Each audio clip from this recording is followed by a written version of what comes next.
Bonjour tout le monde et bienvenue. Je suis le prophète apostat. J'ai déjà dit de nombreuses fois combien l'islam était moralement inacceptable, parce qu'il rabaisse considérablement la dignité humaine et qu'il est complètement contraire et incompatible avec les droits et libertés humaines. Mais ce n'est pas la seule chose qui fait de l'islam une idée mauvaise.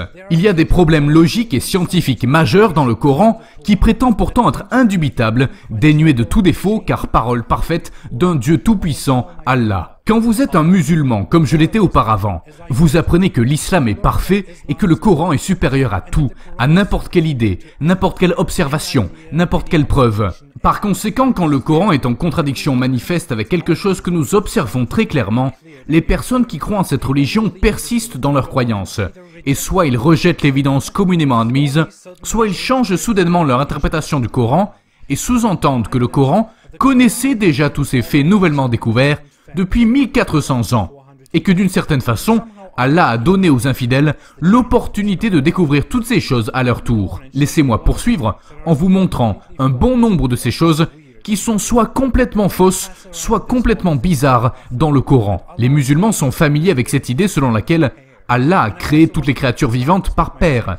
Et je voulais aussi combiner ceci avec mon deuxième point, selon lequel chaque être vivant, chaque animal, chaque chose qui vit, crée des communautés. Nous savons à présent au XXIe siècle que cela n'est absolument pas vrai. Il y a énormément d'êtres vivants, énormément d'animaux qui ne vont pas par paire et qui également ne vivent pas dans des sociétés. Beaucoup d'animaux se reproduisent entièrement par eux-mêmes.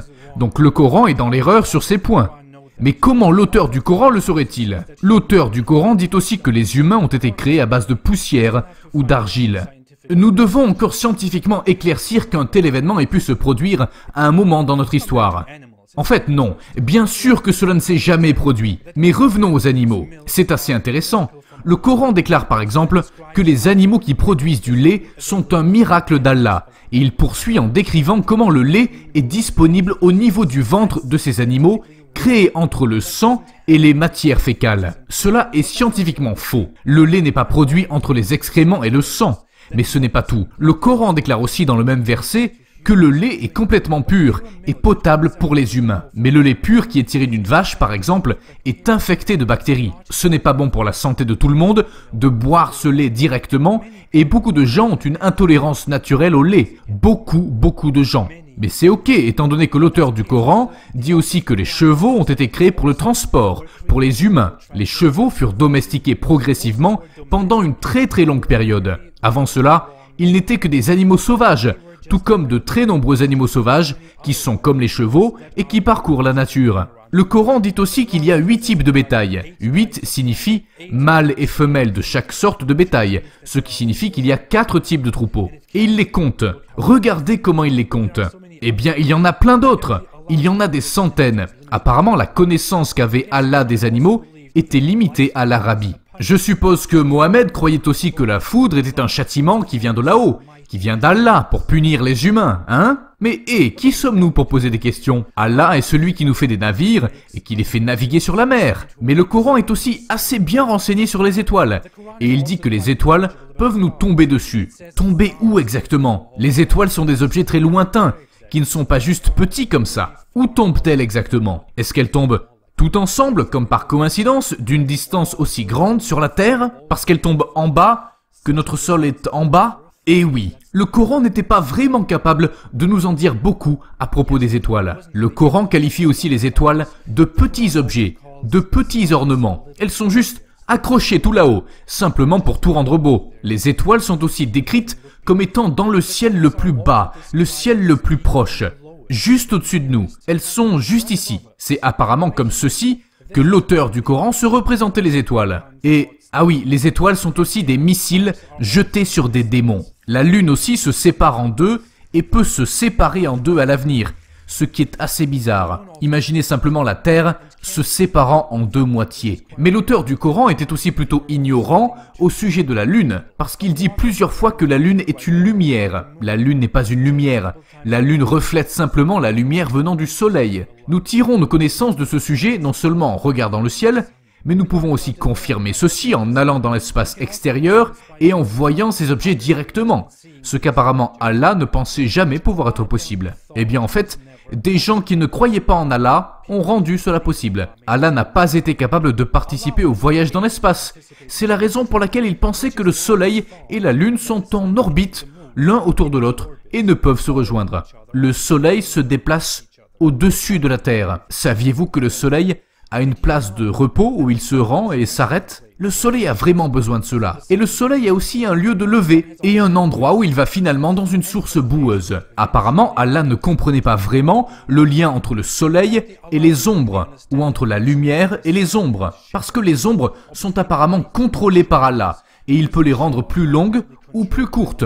Et le Soleil et la Lune se rejoindront un jour. Ils se rassembleront. Pouvez-vous seulement vous imaginer cela? Tout cela n'a pas besoin d'avoir l'air très nouveau. Le Coran semble aussi adopter de très vieilles croyances mythologiques sur les 7 cieux et les 7 terres. Une telle chose n'existe pas, mais peut-être en ferons-nous la découverte dans l'avenir. Peut-être creuserons-nous si loin dans l'avenir que nous atterrirons sur la prochaine terre, et puis nous dirons que 1800 ans plus tôt, le Coran l'avait prédit. Au fait, saviez-vous que le ciel est en réalité un plafond au-dessus de nous, comme un dôme? C'est presque un miracle, il n'a pas de fissure du tout.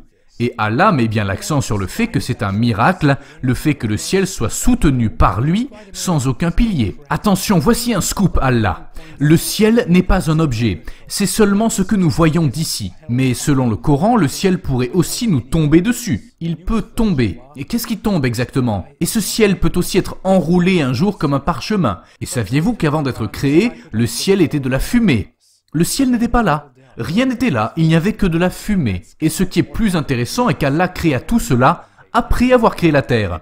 Donc notre planète était ici, mais tout ce qu'il y a autour d'elle, dont notre planète dépend, n'était pas encore là. Même les étoiles n'étaient pas là. Imaginez les étoiles. Le soleil aussi est une étoile. Il n'était pas là, mais c'est ok. Allah fait aussi descendre la pluie du ciel, et il fait aussi descendre la grêle du ciel. Il fait descendre tout cela. Cela ne se produit pas simplement dans un processus naturel que nous pouvons tous clairement observer. Évaporation de l'eau des océans, lacs et cours d'eau, condensation, transpiration des plantes, précipitation, eau dans le sol. Non, tout cela est envoyé par Allah. Comme vous pouvez le voir, Allah est très miséricordieux. Il a tellement pitié qu'il a mis aussi les montagnes sur notre planète. Il les a placées sur notre planète, comme ceci, et elles empêchent les tremblements de terre. Elles empêchent les secousses de la terre. Nous subissons encore des tremblements de terre, mais ceux-là sont aussi des châtiments d'Allah pour ceux qui font le mal. Les montagnes sont les résultats des mouvements du sol sur lequel nous nous tenons. Elles n'ont pas été placées à tel ou tel endroit.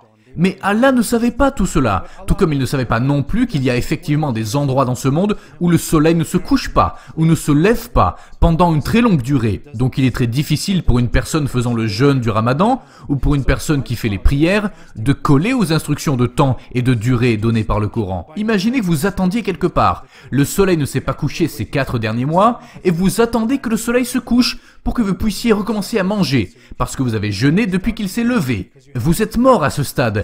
Ça ne marche pas comme ça. Au fait, saviez-vous que les fourmis se parlent entre elles au moyen de phrases complètes? C'est un miracle. Vous savez ce qui est aussi un miracle? Le fait que nous sachions de quelle partie du corps humain les semences proviennent. Mais le Coran, cette parole du Tout-Puissant Allah, dit quelque chose de complètement différent à ce sujet. Le Coran dit que le sperme vient d'entre la colonne vertébrale et les côtes. En qui devons-nous avoir confiance? En la science que nous pouvons observer et confirmer ou en Allah? Et oui, en Allah. Ce sperme d'ailleurs se transforme en un caillot de sang.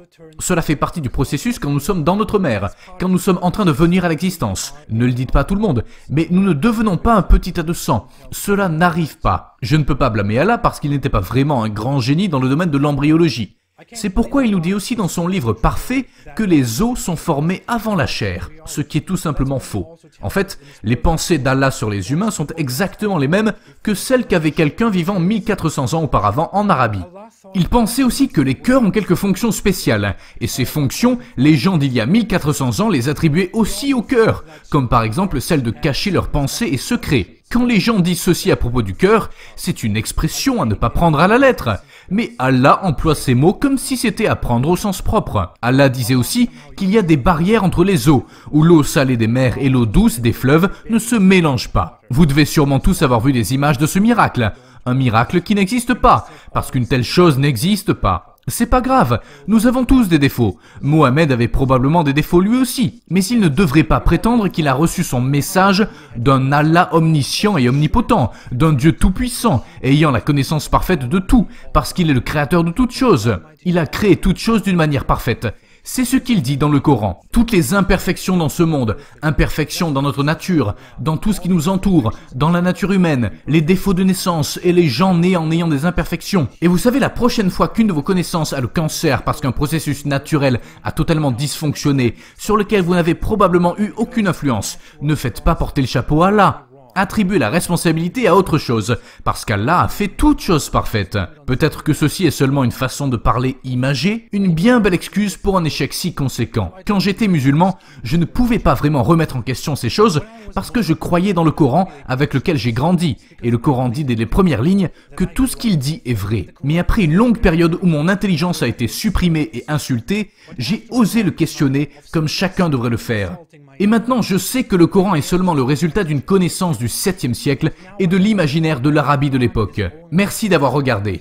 Si vous avez aimé cette vidéo, n'oubliez pas de liker, de vous abonner et de partager. Si vous voulez me soutenir, moi et ma cause, vous pouvez m'apporter un soutien sur Patreon. Le lien est ci-dessous dans la description où vous pouvez me supporter sur PayPal. Merci beaucoup pour toutes vos marques de soutien. Je vous verrai bientôt dans un nouvel épisode. Passez une bonne journée et tenez-vous éloignés de l'islam.